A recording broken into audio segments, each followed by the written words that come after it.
C'est une arnaque invisible, certains diraient géniale, qui a coûté 5 milliards d'euros aux États de l'Union européenne. L'escroquerie est liée à la taxe carbone qui permet, vous le savez, aux entreprises d'acheter et de vendre des droits à polluer. Les fraudeurs se sont en fait engouffrés dans une faille du système. Regardez l'enquête d'Emmanuel Chartoir et Henri Dreyfus. On parle de nouveau casse du siècle. Une fraude qui, en à peine plus d'un an, aurait fait perdre au Trésor public français près de 2 milliards d'euros. L'escroquerie a eu lieu entre 2008 et 2009 sur le marché des quotas de CO2, surnommé taxe carbone. Pour réduire la pollution, l'Europe impose à chaque entreprise un quota annuel d'émissions de gaz à effet de serre. Ces quotas d'émissions peuvent être achetés et vendus via une bourse d'échange, Blue Next. En d'autres termes, si l'entreprise A n'utilise pas tout son droit à polluer, elle peut revendre son surplus à une entreprise B qui, elle, dépasse son quota. La combine des fraudeurs était très simple. Via des sociétés fictives, ils achetaient du droit à polluer à une entreprise étrangère, hors taxe, puis ils le revendaient aussitôt en France, toutes taxes comprises, mais ne reversaient pas la TVA à l'État français. Bénéfice de l'opération, 19,6% en quelques clics sur Internet. Blue Next a identifié à partir d'octobre 2008 des comportements anormaux d'achat systématique ou de vente systématique. On est dans la grande criminalité organisée. C'est-à-dire que les phénomènes passent par des multiples sociétés écrans. C'est ce qui implique que le processus ait pris un certain temps pour mettre fin à cette fraude. En France, une quinzaine d'instructions sont en cours. Elles regroupent une centaine de prévenus. Mais beaucoup ont déjà quitté le pays. Plusieurs familles marseillaises impliquées dans l'arnaque ont par exemple été vues à Herzliya, une banlieue chic de Tel Aviv. Maître Malinbaum représente l'un des prévenus.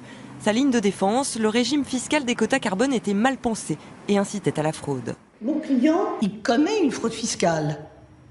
Mais ce n'est pas pour autant que l'État peut s'exonérer de toute responsabilité dès lors qu'il laisse une brèche ouverte qui permet précisément à la fraude de s'installer.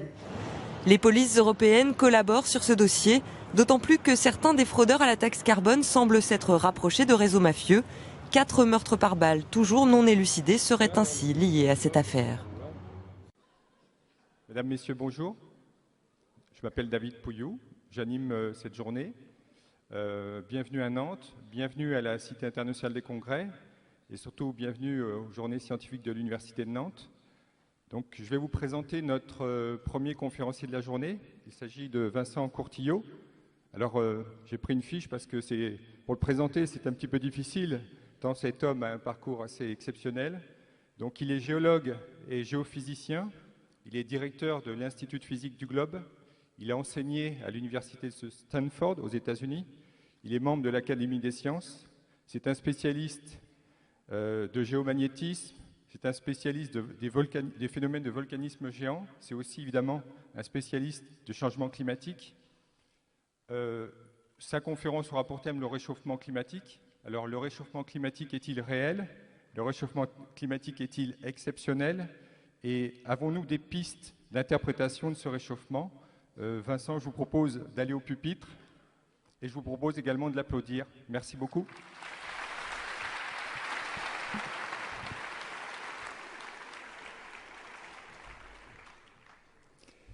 Merci beaucoup David. Je demanderai si je peux avoir la projection des diapositives sur les écrans parce que je vais commencer avec elles très vite. Mais pendant qu'elles arrivent, je voudrais d'abord tenir de brefs propos liminaires. Mesdames, Messieurs, chers amis, je voudrais d'abord remercier le président Lecointre et son équipe de m'avoir invité à ces journées. Je suis un grand admirateur et depuis longtemps de l'Université de Nantes et de ce qui s'y fait et très content de voir ces remarquables journées que vous avez organisées pour lesquelles je voudrais vraiment vous féliciter chaleureusement. Bon, évidemment, j'ai une pensée toute particulière pour le vice-président Jacques Girardot qui est un ami et un collègue, j'allais dire hélas, de plus d'un quart de siècle, car il y a un peu plus d'un quart de siècle, nous étions moins vieux de 25 ans, tous les deux, au sommet du Tibet, en train d'essayer de comprendre comment était venu le Tibet à l'issue du choc entre l'Inde et l'Asie, pourquoi l'Himalaya s'était formé comme ça. Et c'est comme ça que nous avons commencé tous les deux une partie de notre carrière, ce qui justifie ce que vous disiez David Pouillou.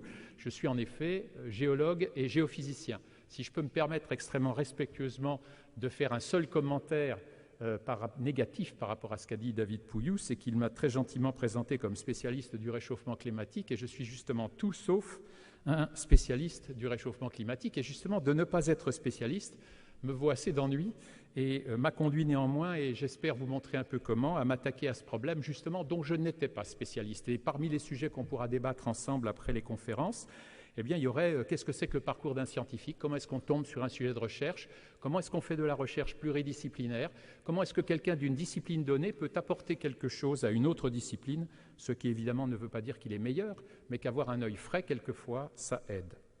Je voudrais aussi dire un mot, Jean-Marc Ayrault était là pour l'inauguration de cette séance, il a dû partir à cause de son emploi du temps, mais je voulais dire un mot également à l'égard de la ville et de son action. Je préside le conseil scientifique de la ville de Paris, aux côtés qu'a créé Bertrand Delanoë depuis 7 ans. La ville de Nantes a la même démarche par rapport à la science. Delanoë et Ayrault en ont souvent parlé et ça nous vaut beaucoup d'interactions entre nos conseils scientifiques, beaucoup de personnalités. Je pense particulièrement au professeur Alain Supiot qui a créé un remarquable IEA dont parlait Jean-Marc Ayrault tout à l'heure. Ce que nous partageons là, et moi comme scientifique engagé dans la vie de la cité, c'est la conviction que la cité a besoin de ses universités et qu'elle doit les soutenir, et je crois que et Paris et Nantes le font bien. Moyennant quoi, j'entre dans mon sujet, j'ai pris un titre plus littéraire, non pas le réchauffement climatique, mais sur le réchauffement climatique. Je vais vous tenir des propos limités par le temps et par mes compétences. Bien évidemment, je suis incapable de balayer tous les aspects de ce sujet gigantesque. J'ai organisé mon exposé en 3 parties, une qui s'appelle Observation 1, une qui s'appelle Observation 2 et une qui doit s'appeler quelque chose comme Premier aperçu sur les causes.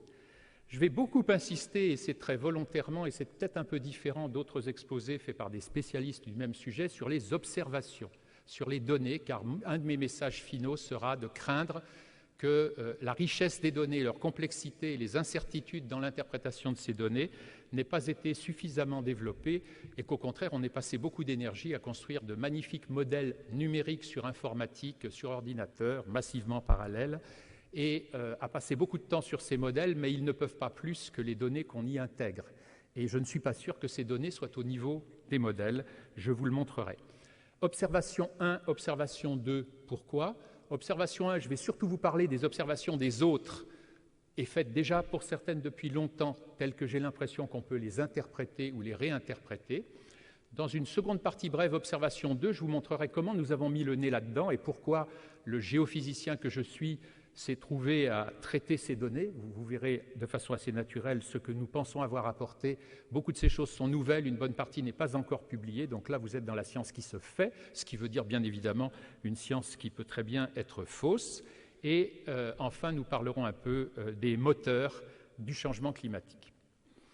Alors, je vous ai dit que je vous parlerai surtout de données existantes. Le principal centre qui fournit à tous les scientifiques du monde des données sur la température globale de l'atmosphère, c'est un centre britannique qui s'appelle le Hadley Research Center.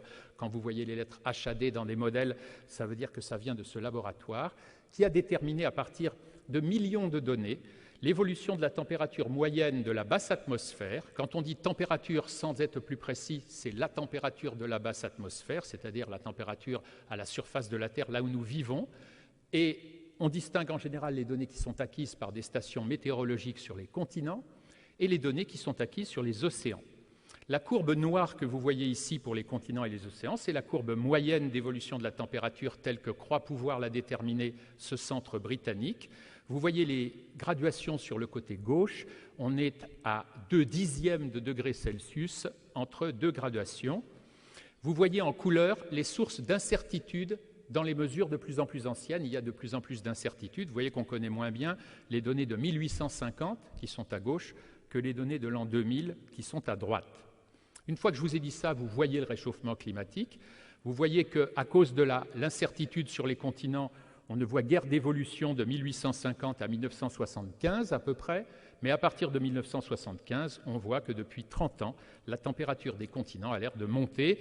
La présentation ici rend la chose vertigineuse. Vous voyez que l'amplitude totale est de 0,6 degrés Celsius. Il est évident que c'est quelque chose que vous n'êtes pas capable d'estimer ou de sentir avec votre corps et avec les capteurs dont la biologie nous a équipés, mais c'est quelque chose de significatif quand on fait une moyenne à l'échelle du globe entier.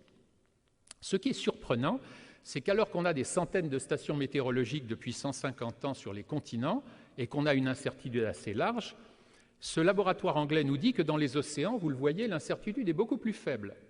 Et beaucoup plus faible en 1850. Vous voyez qu'on déterminait la température moyenne des 2/3 de la surface du globe. Je vous rappelle que l'océan, c'est les 2/3 de la surface du globe, avec presque la même précision qu'aujourd'hui avec tous nos satellites et tous nos bateaux qui sillonnent les océans. Et je vous avoue, pour être clair, que ça me laisse absolument pantois, d'autant plus que ces chercheurs ont eu l'honnêteté de montrer sur quel type de données s'appuyaient ces courbes. Alors voilà deux diagrammes un tout petit peu plus compliqués. Le diagramme du haut vous représente le nombre de cellules à la surface de la Terre dans lesquelles on a des données. Comment est-ce qu'ils ont fait cette base de données moyenne? Ils ont découpé la Terre en carrés de 500 km de côté. Dans chaque carré, ils ont regardé s'il passait pour les océans un bateau, et ils ont regardé toutes les données à l'intérieur d'un carré par mois. Donc il suffit qu'il y ait un bateau qui ait jeté un seau d'eau, qu'il ait remonté à bord, qui ait mis son thermomètre dedans et qui ait consigné ça dans son livre de bord une fois pour un mois donné d'une année donnée, pour qu'il y ait une donnée. Vous voyez bien évidemment que depuis 150 ans, le nombre de données a cru énormément. Avant 1900, vous voyez que le chiffre est inférieur à 500. Ça veut dire en gros que les 2/3 de la surface de l'océan du monde n'ont aucune donnée, aucun mois de l'année. Si vous regardez la courbe du dessous, ça n'est plus les carrés dans lesquels on a donné, c'est le nombre de données qu'on a. Vous voyez évidemment monter ce chiffre à travers le XXe siècle. Vous voyez qu'avant 1900, on avait très peu de données. Et donc, je suis tout à fait étonné qu'avec si peu de données et les 2/3 de l'océan du monde qui ne sont pas couverts, on puisse penser qu'on connaissait en 1850 la température avec cette précision-là. Alors, ce que nous avons fait avec mes collègues, c'est que nous avons demandé aux chercheurs de ce centre de nous donner leurs observations pour que nous puissions les vérifier, les retravailler et mieux comprendre comment ils avaient fait. À notre grande surprise, ceci nous a été refusé. Ça fait 4 ans qu'on a fait cette demande et à ce jour, nous n'avons toujours pas ces données. Les chercheurs britanniques sont prêts à nous donner les données travaillées telles qu'elles apparaissent là, elles donneront toujours le même résultat. Mais les données d'origine qui sont derrière, c'est-à-dire toutes les données de tous les bateaux dans chaque carré de 500 km de côté, eh bien c'est considéré comme une propriété privée et il nous est conseillé de refaire la totalité du travail mené par cette trentaine de chercheurs depuis 30 ans si nous voulons vérifier nous-mêmes les choses. Évidemment, c'est un travail gigantesque, surtout quand on n'est pas un laboratoire spécialisé et qu'on n'est pas nombreux, mais nous avons commencé à le faire. Et avant que je vous montre comment nous avons commencé, je vous montre la dernière version que vous pouvez télécharger aujourd'hui sur votre Internet de la variation de la température la plus précise depuis 150 ans, donnée toujours par ce Met Office, donc par l'Office météorologique et le centre de recherche climatique principal britannique. Là, les données sont données de façon plus précise, je crois que c'est une fois tous les mois. Donc vous voyez que l'évolution de la température est extrêmement chahutée, agitée. Vous y distinguez des tendances. Vous voyez bien que la température vers la droite, c'est-à-dire vers l'an 2000, est un peu plus haute, d'environ 0,8 degrés Celsius, que la température à gauche, c'est-à-dire il y a environ 150 ans. C'est ça, le réchauffement climatique. Mais vous voyez que ce réchauffement climatique global, il n'est pas du tout régulier, il n'est pas homogène. Il n'évolue pas de façon accélérée, comme je le croyais avant de commencer à regarder ces données. Il évolue plutôt par des tendances que je vous ai soulignées ici par des traits rouges. Pendant quelques dizaines d'années, ça a l'air d'être assez rectiligne. Et puis tout d'un coup, assez brutalement, la pente change et vous voyez les périodes auxquelles les valeurs de cette température ont changé. Donc oui, je conclurai ça à la fin de mon exposé, il y a bien en 150 ans un réchauffement climatique, mais tout dépend des périodes où vous vous mettez. Si vous vous mettez entre 1879 et 1912, il y a un refroidissement climatique. Et pour ceux qui ont mon âge, il y a longtemps qu'on sait que pour ceux qui sont nés à la fin des années 40, au début des années 50, quand ils ont atteint leurs 20 ans en 1970, il y avait eu une baisse assez régulière de la température, au point que je rappelle à ceux qui l'ont oublié que les journaux des années 70-80 craignaient le retour vers une période glaciaire et une période de froid. Et on voyait autant d'articles disant « attention, on va vers le grand froid » que dans les années 2000, nous voyons d'articles disant « on va vers le chaud » parce que vous le voyez, on vient de vivre une période d'une vingtaine ou d'une trentaine d'années pendant laquelle le réchauffement est indiscutable.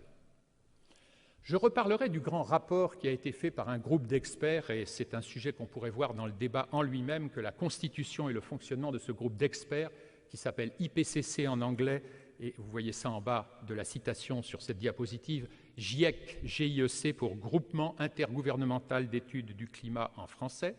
Ce groupement, tous les 5 ans, fait un rapport sur l'état des connaissances. Voici une des figures fondamentales du dernier rapport qu'il a remis en 2007 à l'ensemble des gouvernements et qui est la base de tout ce que vous pouvez lire dans tous les journaux et dans toutes les décisions d'hommes politiques ou de gouvernements sur le réchauffement climatique.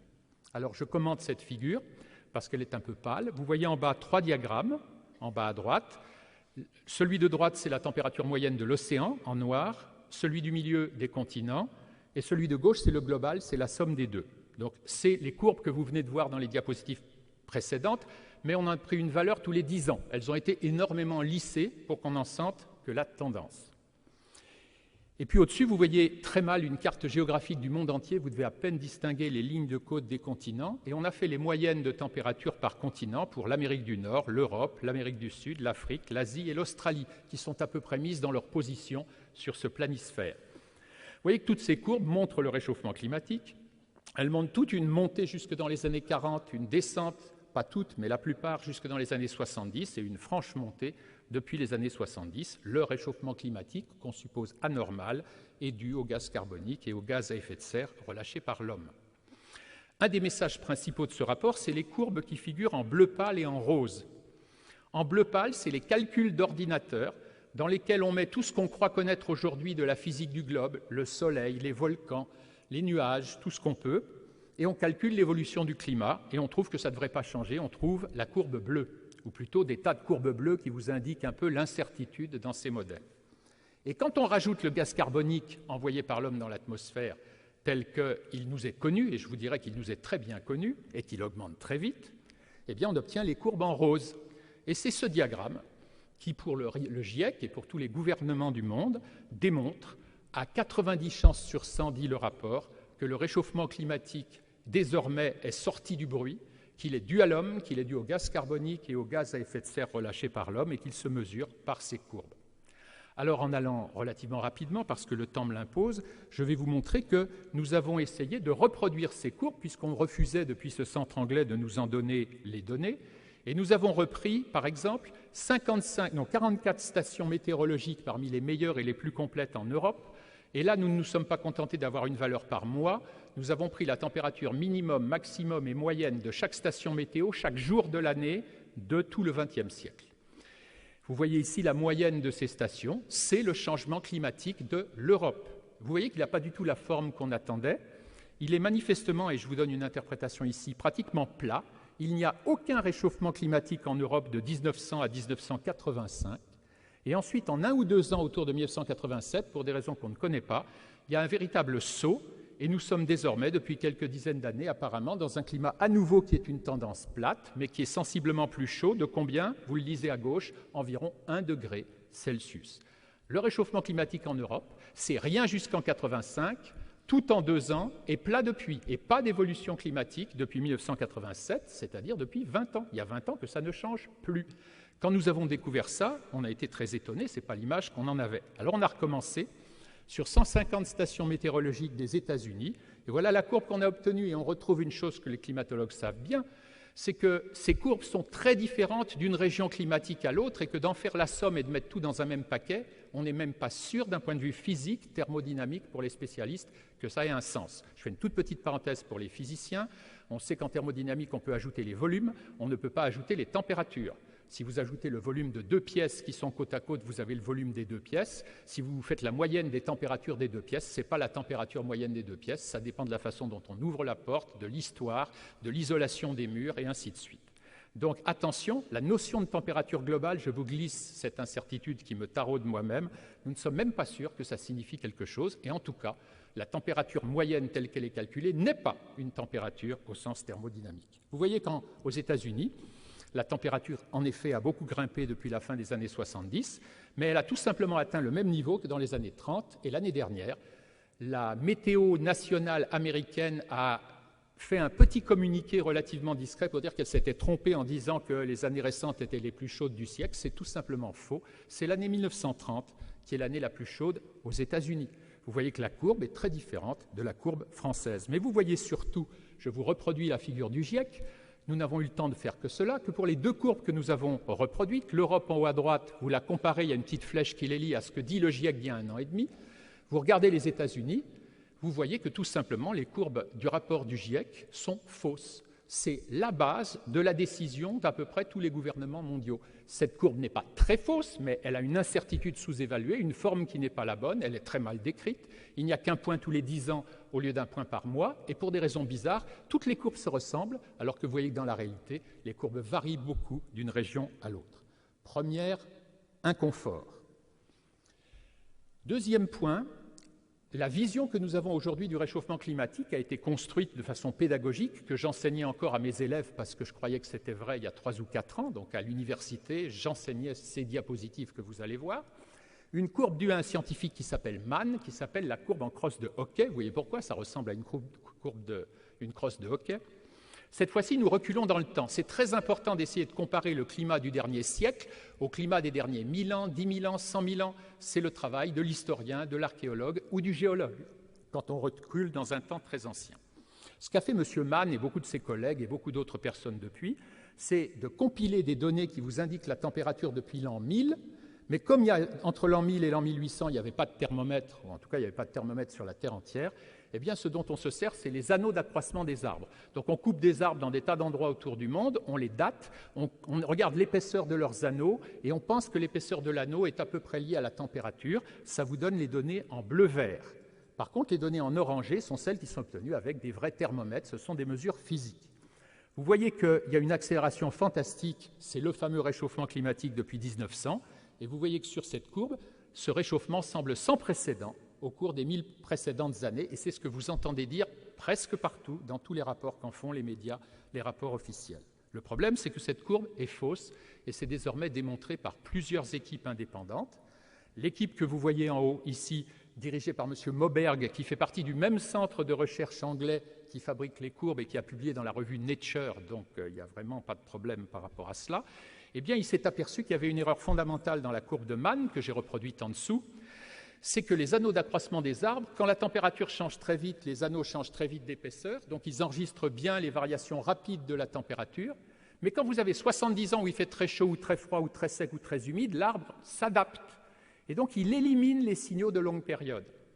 En revanche, ces signaux de longue période, de longue durée, ils sont très bien enregistrés dans les sédiments par des isotopes. Alors, je pourrais vous raconter comment, je n'ai pas le temps de le faire, mais grâce aux isotopes de l'oxygène qui sont sensibles à la température, si vous faites une carotte dans les sédiments qui correspondent à ces 1000 dernières années à la surface de lacs très calmes ou dans certains océans, eh bien, vous retrouvez les valeurs très lentes qu'avaient ratées les anneaux des arbres, et quand vous mélangez tout ça, eh bien, vous avez la courbe du haut, qui est la courbe de Mann, corrigée par Moberg. Et vous voyez apparaître ces grandes fluctuations qui font qu'en l'an 1000, il faisait chaud, avant l'an 1000, il avait fait froid. Entre l'an 1000 et 1870, il y a une période très froide qu'on a appelée le petit âge glaciaire, et vous voyez notre réchauffement actuel qui est incontestable, mais qui n'a plus du tout la même amplitude. Il est un peu plus fort, semble-t-il, dans cette courbe que les températures de l'an 1000, mais pas si différent que ça. Et pour ceux d'entre vous, il y en a beaucoup ici sans doute qui le connaissent, c'est l'immense travail historique depuis 40 ans du professeur Leroy-Ladurie qui a regardé le prix de la vigne, les dates des récoltes, le prix du blé, et qui, grâce à ces indicateurs indirects de la productivité agricole, a reconstitué le climat de l'Europe et a trouvé en effet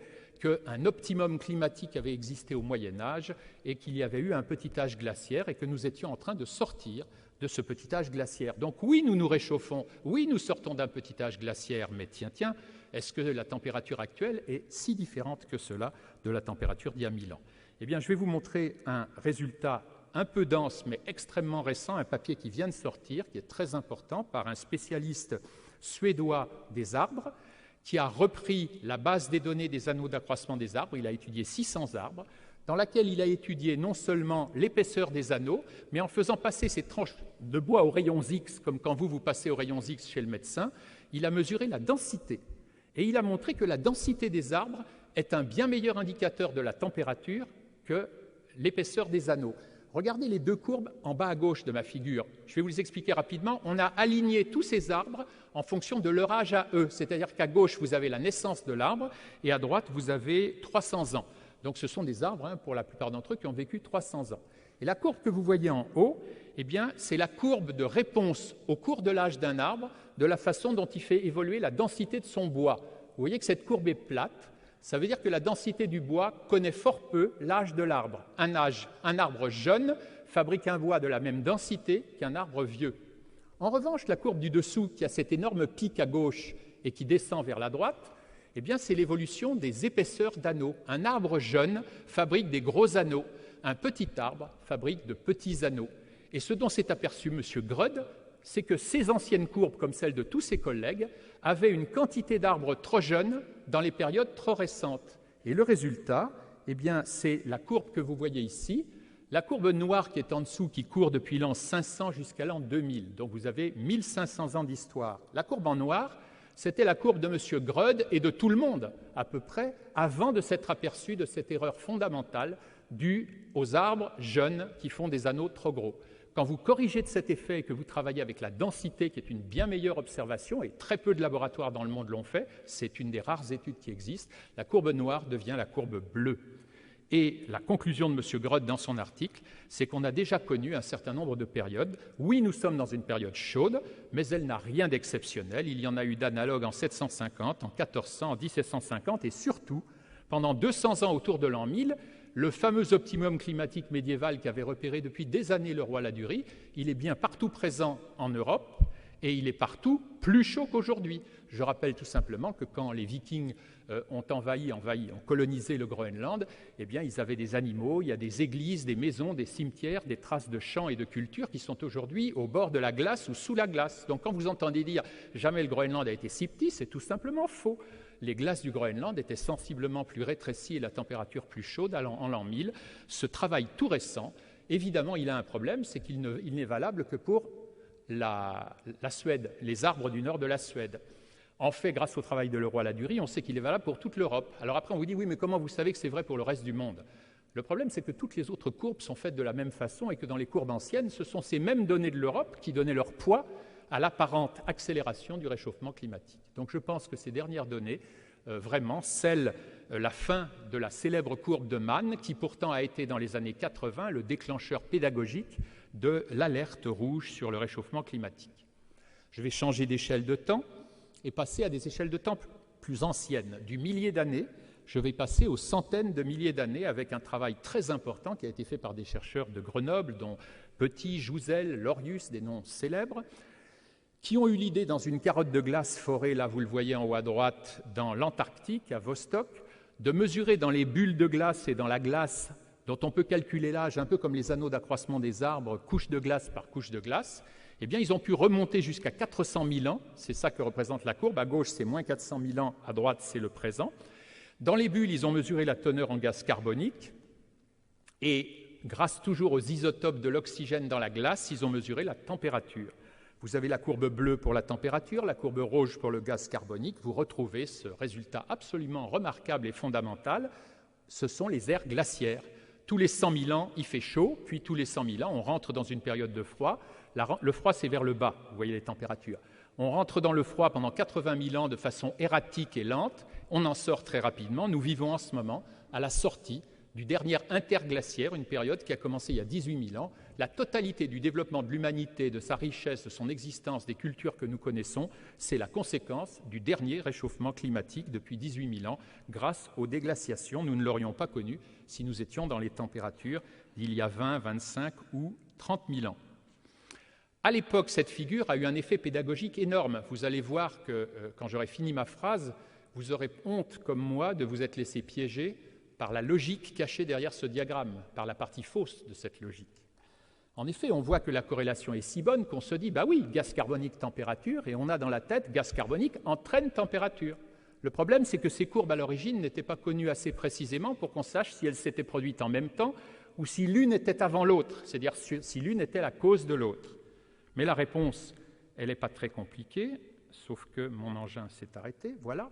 C'est que les glaciations, eh bien, il y a un certain temps que nous savons qu'elles sont dues, nous le savons depuis M. Milankovitch, dans les années 20, 30, 40, des travaux remarquables, nous savons que c'est dû à de faibles variations de l'orbite de la Terre sous l'effet des planètes, et en particulier des planètes géantes. Pour la loi de Newton de la gravitation, nous devrions, si nous étions seuls dans le système solaire, décrire une parfaite ellipse autour du Soleil.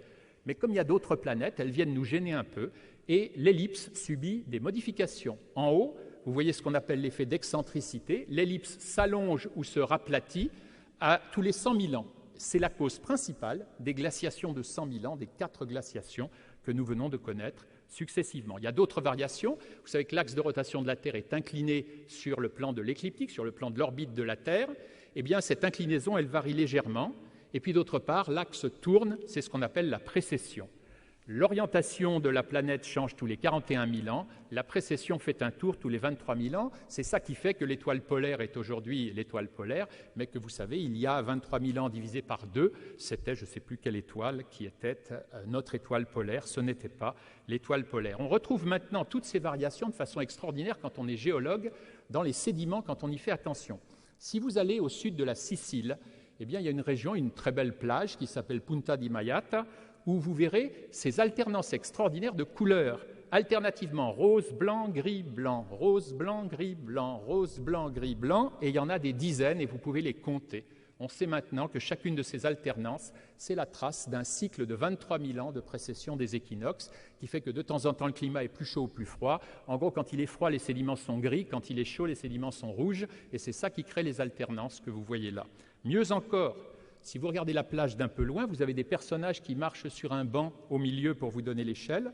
Vous voyez des dizaines de ces alternances, mais vous voyez en plus, elles sont numérotées, hein, j'en ai marqué quelques-unes en rouge, mais vous voyez surtout se découper sur le fond de la mer des petits ressauts de falaises blanches. Eh bien, qu'est-ce que c'est ça? C'est tout simplement des maximums de la densité du carbonate de calcium qui a été modulé par les variations de 100 000 ans et de 400 000 ans. Donc vous voyez l'histoire des variations de l'orbite de la Terre sur un tel affleurement géologique. Et des travaux beaucoup plus fins que les travaux d'origine sur ces carottes de glace de l'Antarctique ont finalement montré que les deux courbes, la rouge et la bleue, vous ne pouvez pas le voir sur celle-là, mais il y a des publications récentes qui le montrent de façon beaucoup plus détaillée, eh bien c'est la courbe du CO2 qui suit de quelques siècles à quelques milliers d'années la courbe de température. Il n'y a plus de doute, dans les carottes de glace de Vostok, les augmentations et les baisses de la concentration de l'atmosphère en gaz carbonique sont la conséquence des variations de température et non pas leur cause.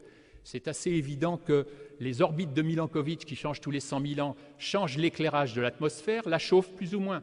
Une fois chauffée, l'atmosphère chauffe l'océan. L'océan a dissous du gaz carbonique comme une bouteille d'eau Perrier. Vous le chauffez, il ressort son gaz carbonique. Vous le refroidissez, le gaz carbonique rentre dedans. Tandis que la causalité inverse qu'on avait cachée dans la tête, ça voudrait que changer le gaz carbonique change la température et que changer la température, ça change l'orbite de la Terre et les effets de Jupiter et d'Uranus. Vous voyez qu'on s'est laissé embarquer dans une analogie à laquelle, en tout cas je dirais pour moi, j'aurais dû faire plus attention depuis longtemps.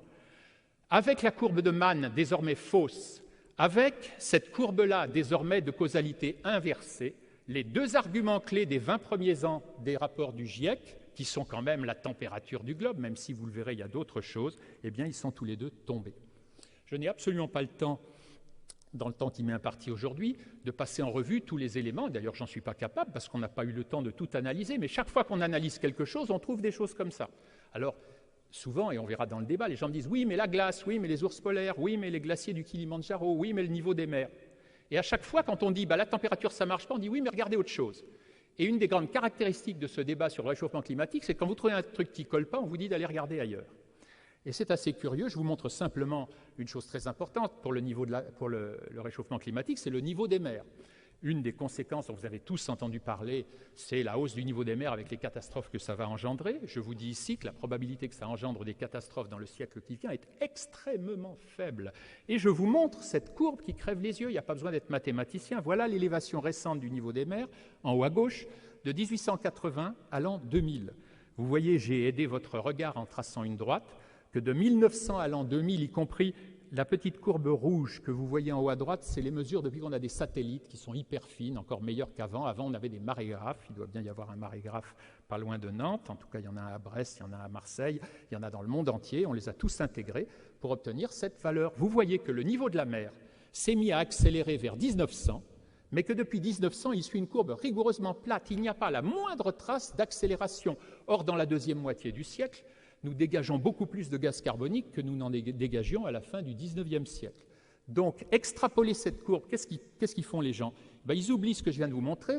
Comme le petit morceau de 20 ans en bas à gauche, il est plat, on vous trace une courbe de façon un peu parabolique, et après, hop, elle fiche le camp et on vous prévoit une augmentation extraordinaire pour le siècle qui vient. Il me paraît raisonnable de dire que dans le siècle qui vient, l'augmentation de niveau de la mer sera probablement du même ordre qu'elle a été dans le siècle dernier. Vous la lisez à droite, 20 cm, Et que si ça accélère vraiment, ça fera peut-être 40. D'ailleurs, c'est dans les prédictions du GIEC, 40. Simplement penser que 40 cm d'élévation du niveau des mers, c'est un truc incroyable auquel l'homme ne saura pas s'adapter, alors qu'on vient de passer un siècle sans grand problème avec 20 cm, ne paraît pas. Ça ne veut pas dire que ce n'est pas un problème, ça ne veut pas dire qu'il ne faut pas l'étudier, ça ne veut pas dire qu'il ne faut pas aller mettre des barrages ou faire attention. Simplement, je vous dis un exemple, dans le film célèbre d'Al Gore, vous voyez une figure qui frappe les gens, on y voit l'Amérique en vert foncé et en rouge toutes les zones qui seront envahies par la mer. Mais on ne vous dit pas, ou on vous dit très vite, que c'est dans le cas où toutes les glaces du Groenland fondraient, ce qui prendra probablement au moins 3000 ans. Et donc vous mélangez dans votre tête ce qu'on vous prédit pour dans 100 ans et une hypothèse pour dans 3000 ans, au cas où la banquise complète fondrait. Malheureusement, ce débat est plein de ces raccourcis où quand on ne fait pas attention, et je n'ai pas fait attention pendant des années, on se fait vendre des idées qui ne sont pas tout à fait exactes. Dans cette deuxième partie beaucoup plus courte, je vais vous montrer un peu notre travail. J'aurais pu, et je le ferais si c'était devant une assemblée de collègues spécialistes, vous montrer un peu quels sont nos travaux et pourquoi nous nous sommes embarqués dans ce débat bien malgré nous. Je suis spécialiste du champ magnétique terrestre. Nous mesurons en permanence les variations du champ magnétique dans une centaine d'observatoires à la surface du globe, et on était en train de se demander dans quelle mesure ces variations magnétiques de la Terre étaient liées à l'activité du Soleil. Et donc on a regardé sur le XXe siècle, encore une fois une courbe qui va de 1900 à gauche à 2000 à droite, nous avons regardé les variations du champ magnétique dans deux observatoires, l'un en Alaska, l'autre en Écosse, pour prendre des endroits très distants. Ce sont les courbes bleues et vertes. Vous voyez que ces courbes magnétiques, purement des observatoires terrestres, elles grimpent jusqu'en 1950, elles chutent jusqu'en 1970, elles remontent jusqu'en 80-90 et elles retombent depuis les années 90, depuis 10 ans environ. Quand on regarde l'activité du Soleil, on a la courbe violette. Alors celle-ci ne démarre qu'en 1950, mais je peux vous assurer que vous auriez la même qualité de corrélation avec des données qui commencent à partir de 1900. Vous voyez qu'il y a une chute, une recroissance et une redécroissance qui vont ensemble. Ce n'est pas une grande découverte. Ça nous montre que la variabilité du champ magnétique dans les observatoires du monde dépend directement de l'activité du Soleil. On le savait, on le montre plus finement qu'avant, mais ce n'est pas très nouveau. Ce qui était nouveau pour nous en 2005, quand nous avons sorti ça, c'est qu'on a mis par-dessus une des versions de la courbe globale de température que vous avez maintenant vue plusieurs fois, elle est en rouge. Donc on a pris une courbe de M. Jones, toujours le centre du Hadley Research Center, on s'est dit tiens, ça ne colle pas parfaitement, mais c'est marrant, la température monte jusque dans les années 40, descend jusqu'en les années 70, monte après, mais en revanche, ce dont on est aperçu, c'est qu'à partir de 1985, on a l'impression que la température est vraiment en train de monter, alors que toutes les indications du Soleil et du champ magnétique descendent. Donc il y a 4 ans, notre conclusion était, tous les gens qui dans les premiers rapports du GIEC ont dit que le réchauffement climatique commençait en 1850, chose qu'ils ont corrigée dans l'avant-dernier rapport du GIEC qui disait que c'était 1950, eh bien nous pensons que s'il y a un réchauffement climatique anormal, ce qui est tout à fait possible, il ne semble se dégager qu'à partir des années 80. Avant, les variations accompagnent tellement bien les variations du Soleil que penser que le Soleil en est responsable, comme il l'a été des cycles de Milankovitch et de tout ce qui s'est passé avant dans l'histoire de la Terre, n'a pas l'air déraisonnable. Depuis, nous avons travaillé sur de nombreuses données, de plus en plus nombreuses, et nous avons 4 ou 5 études qui sont sur le point d'être publiées, dans lesquelles nous ne cessons de trouver une extraordinaire coïncidence entre des indicateurs du Soleil et des indicateurs de la température, alors qu'à la date d'aujourd'hui où je vous parle, l'écrasante majorité des climatologues continuent à se demander si le cycle du Soleil a une influence sur la température. Eh bien, nous répondons clairement oui. Grâce à des méthodes mathématiques de traitement du signal, c'est ça que nous avons apporté, nous étions spécialistes de ça. Et c'est pour ça qu'on a pu mettre le nez dans ce domaine. On savait le faire sur des données magnétiques, ce n'est pas plus difficile de le faire sur des données de température. Et vous voyez ici des courbes assez intéressantes. La courbe en rouge, c'est la variabilité de la température à long terme dans 50 stations météorologiques de l'État de Washington et d'Oregon aux États-Unis. Une fois de plus, ça descend jusqu'en 70, ça monte jusqu'en 80, ça descend depuis. Et dessous, vous avez 2 indices de l'activité solaire. À gauche, c'est le nombre de taches du Soleil. À droite, c'est la variation du champ magnétique dans un de ces observatoires. C'est même un observatoire en Écosse. Donc, si vous regardez les 2 courbes de droite, la bleue, c'est le Soleil mesuré en Écosse, et la rouge, c'est la température mesurée dans l'État de Washington, au nord-ouest des États-Unis. Donc vous voyez que cette corrélation est tout à fait frappante. Depuis, on s'est rapproché de chez nous, et on a fait ça sur l'Europe.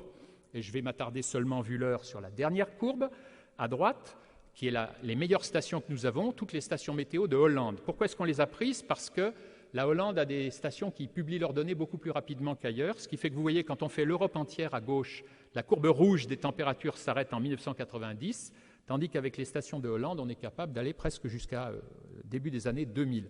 S'il manque des données aux deux bouts, c'est parce que nos méthodes de filtrage nous obligent à éliminer les données des bouts pour effet de bord. Mais la chose essentielle, c'est que vous voyez que plus on travaille, plus cette corrélation entre quelque chose qui ne connaît que la température et quelque chose qui ne connaît que le soleil est d'une corrélation absolument éblouissante. Et qui plus est, vous voyez que depuis les années 90, ça descend.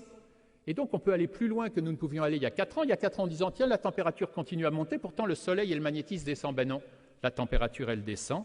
Et si vous regardez la dernière donnée dont on parle fort peu dans les journaux du Centre mondial de données, regardez le dernier petit segment. Quand on vous dit que les 10 dernières années sont les plus chaudes, patati patata, c'est les plus chaudes par rapport à une certaine période donnée, mais l'année la plus chaude, c'est 1998, et depuis 10 ans, la température, en moyenne, décroît. Il y a 10 ans qu'on est dans la décroissance de température, après 30 ans de chaud, 10 ans de froid, etc. Vous voyez que ça ne reproduit absolument pas l'évolution du gaz carbonique, en tout cas depuis 10 ans. Alors peut-être que ça va reprendre, mais il faudrait qu'on nous explique la raison de ces variations qui, au contraire, vous le voyez, suivent pas à pas le soleil. Et donc, j'en suis à ma dernière partie, ça nous pose la question des causes de ces variations, des facteurs forçants. Le premier auquel le GIEC et tout le monde pense, c'est le gaz carbonique. Il est très bien mesuré. Je vous reparlerai d'incertitude. C'est une des choses qu'on connaît le mieux, avec le moins d'incertitude. Donc il n'y a pas de contestation sur le fait que nous brûlons, dégageons une quantité de gaz carbonique plus rapide qu'on ne l'a fait depuis un temps fou, exponentiellement accélérée, qui a fait augmenter de 100 parties par million en 150 ans, ou en 250 ans, la concentration de gaz carbonique dans l'atmosphère. Simplement pour vous montrer que quand on regarde une figure, il faut y faire attention. La figure vous est souvent représentée comme je vous l'avais laissé pendant les premières minutes de cette diapo. Là, je vous ai mis le 0. Donc, vous voyez que quand on regarde l'augmentation relative, elle est tout à fait importante, tout à fait significative, mais ça ne donne pas la même impression psychologique que la courbe qu'on montre tout le temps. Ceci pour vous dire que quand les scientifiques vous montrent des courbes, vous devez les regarder par tous les bouts, changer l'échelle, changer les axes, regarder comment ça se passe, parce qu'il y a une lecture psychologique hautement non linéaire des images qui peut tromper, et je pense que ça a été le cas à plusieurs reprises. Voilà en revanche l'évolution de l'activité du Soleil depuis l'an 1600, depuis que Galilée a inventé la lunette et a observé les premières taches sur le Soleil. Vous voyez cette période entre 1650 et 1700 où le Soleil n'avait plus de taches. C'est ce qu'on appelle le minimum de Maunder, une période d'activité extraordinairement faible du Soleil. C'est une période de froid important du petit âge glaciaire. Puis vous avez des fluctuations que je ne peux pas suivre avec le doigt, mais vous pouvez suivre les fluctuations des maximums. Les cycles que vous voyez, c'est les fameux cycles de 11 ans des taches solaires. Tous les 11 ans, ça monte, ça descend, ça monte, ça descend. Ce n'est pas ça qui m'intéresse. Ce qui m'intéresse, c'est l'enveloppe de cette courbe que vous voyez. Si vous la reprenez depuis les années 1900, vous voyez qu'elle monte de 1900 à 1960, elle descend de 60 à 70, elle remonte depuis, elle descend après. Vous retrouvez cette fameuse courbe en M que vous avez vue partout dans le champ magnétique, dans le Soleil, dans la température, en Europe, dans la température mondiale, dans la température dans l'ouest des États-Unis. Ce signal solaire est pour nous de plus en plus évident. Le problème, c'est que les spécialistes des modèles nous disent « Oui, mais on vous comprend, mais ça ne marche pas. Parce que le Soleil, on a calculé, nous, il n'a pas un effet suffisant. » Comment ils ont calculé ? Eh bien, depuis 1978, on a des satellites qui mesurent la quantité de lumière qui nous vient du Soleil. Elle est calculée en watts par mètre carré, elle figure à gauche, elle est de l'ordre de 1360 watts par mètre carré. Et la façon dont on regarde la tendance du Soleil à très long terme, c'est qu'on prend les minimums. Vous voyez, il y a 2 minimums de cycle solaire avec un petit trait blanc. Et puis on regarde l'écart entre les deux, la valeur est donnée en bas, c'est 0,07 watts par mètre carré, disons moins de 0,1 watts par mètre carré.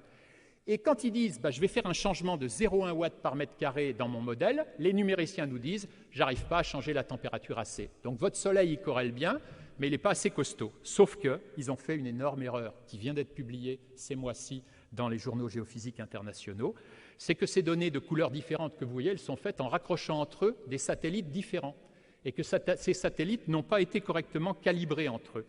Et 2 auteurs, Scafetta et Wilson, viennent de recalibrer les satellites de façon extrêmement soigneuse, de montrer qu'il y avait une énorme erreur dans cette zone grisée, qui est la zone pendant laquelle il n'y a pas de données satellites, et donc il faut une autre technique. Et par la technique qu'ils montrent, ils observent une augmentation de 1 watt par mètre carré, qui culmine en 1997 et qui rechute depuis, et on est dans un point en ce moment incroyablement bas, L'amplitude est donc 20 fois plus forte que ce que croyaient les modélisateurs du Soleil. Donc en faisant leur modèle numérique, ils ont injecté une force du Soleil qui est 20 fois trop faible. Et personne à ce jour n'a encore refait le calcul avec la bonne valeur. Qui plus est, vous voyez que ça monte au moment où la température du globe monte et que ça descend depuis que la température du globe descend. Ça n'arrête pas de s'accumuler et cette fois-ci, on commence à avoir le moteur et on commence à avoir l'amplitude. Dernière ligne droite de mon exposé, cette figure vous montre comment arrive et se réfléchit et rebondit dans tous les sens l'énergie qui vient du Soleil en arrivant sur le sommet des nuages, en arrivant à la surface de la Terre, en se transformant en infrarouge par l'effet de serre. Le rond rouge ou l'ellipse rouge que j'ai mise à droite, c'est les gaz à effet de serre. Les gaz à effet de serre, vous voyez qu'ils renvoient 324 des 342 watts par mètre carré qui vont faire absorber par la surface. C'est ça l'effet de serre. Mais c'est ça l'effet de serre naturel. S'il n'y avait pas le gaz carbonique dans notre atmosphère, il ferait moins 15. Le fait qu'il y en ait 280 parties par million nous fait passer de moins 15 à plus 15. Ces 324 watts nous donnent les 30 degrés qui fait qu'au lieu de geler, on est sur une planète où la vie a pu se développer. Et l'effet de serre dont on vous parle, ce n'est pas celui-là, c'est l'effet de serre additionnel dû au fait qu'on a rajouté du CO2 sur le système. Le problème, c'est qu'on n'est probablement pas loin de la saturation, et je pense que l'effet correspondant, qui est de 1 ou 2 watts par mètre carré, 1 ou 2 sur 300, il est proche de la saturation, il est très faible. En revanche, de l'autre côté, regardez mon autre rond rouge. Eh bien, dans les modèles actuels, parce que c'est trop compliqué, on n'a pas mis les nuages. Bon, mais on a le droit. Simplement, on n'a pas le droit de dire « je suis sûr que j'ai tout compris ». Quand on n'a pas mis les nuages, sachez que dans les modèles internationaux actuels, il n'y a pas les nuages parce qu'on ne sait pas les mettre. Or, ces nuages, le sommet des nuages, il réfléchit 80 watts par mètre carré. Les nuages, il n'y a que quelques dizaines d'années qu'on les surveille par satellite. On n'a aucune idée de la couverture nuageuse de la Terre il y a 100 ans. Il suffirait, c'est une hypothèse, d'avoir changé cette couverture nuageuse de 3% pour que ça fasse 2 watts par mètre carré.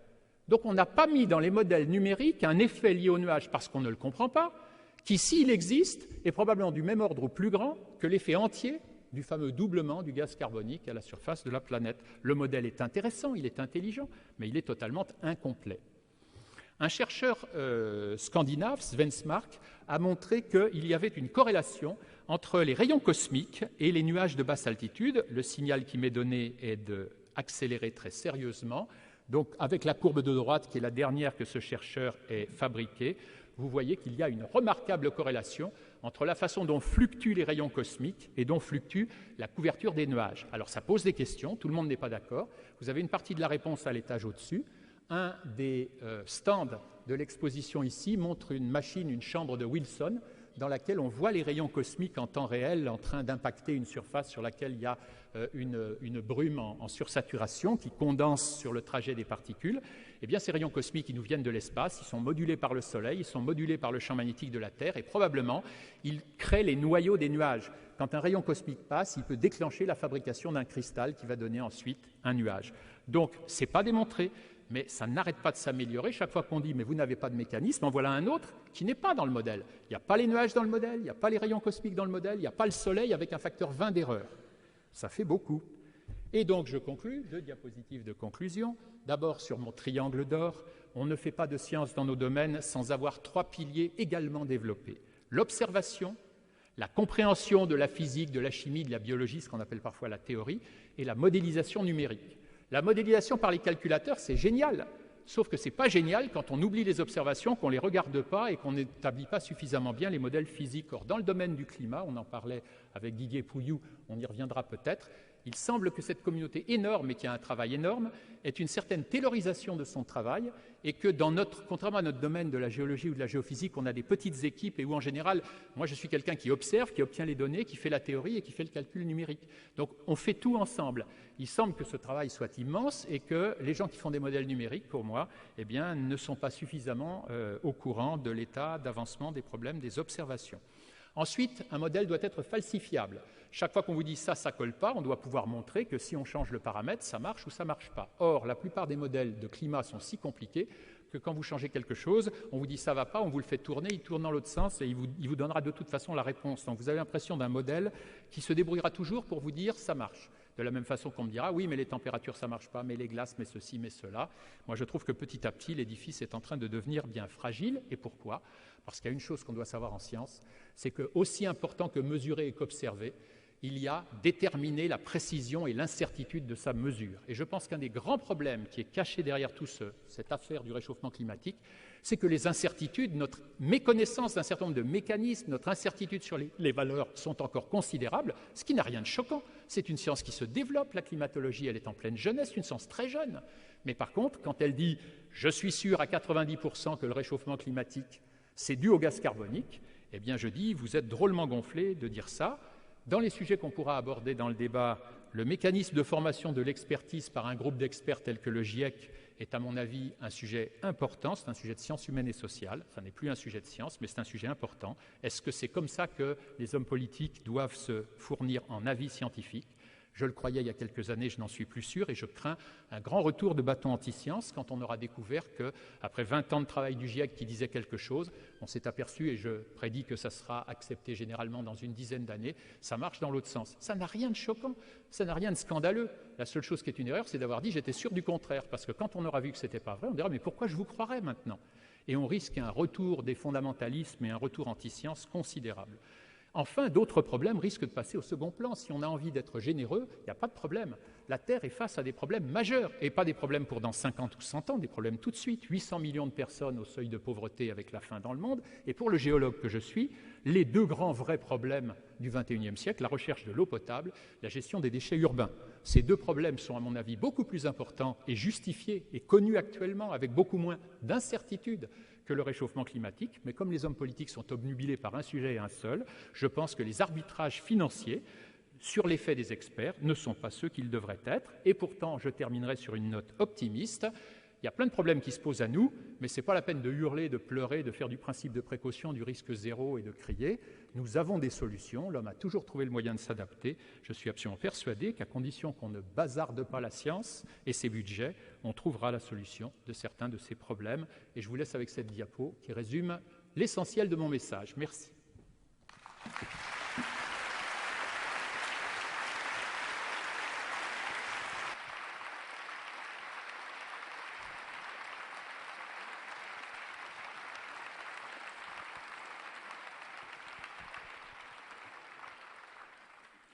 Vincent Courtillot, juste une phrase. Pour quelqu'un qui n'est pas un spécialiste du climat, je trouve que vous avez une solide culture générale. Il y a 3 ans, j'en savais rien. Merci beaucoup. Merci à vous. Vous avez quelques minutes pour faire une petite pause. Et après, nous aurons la deuxième conférence de Jean-Michel Salle sur la biodiversité. On se retrouve dans 5 minutes. Merci. Un petit peu plus. Et à 17h, nous aurons la table ronde. Et là, vous pourrez poser vos questions à Vincent Courtillot et à Jean-Michel Salle. Vous m'avez réchauffé et refroidi les neurones.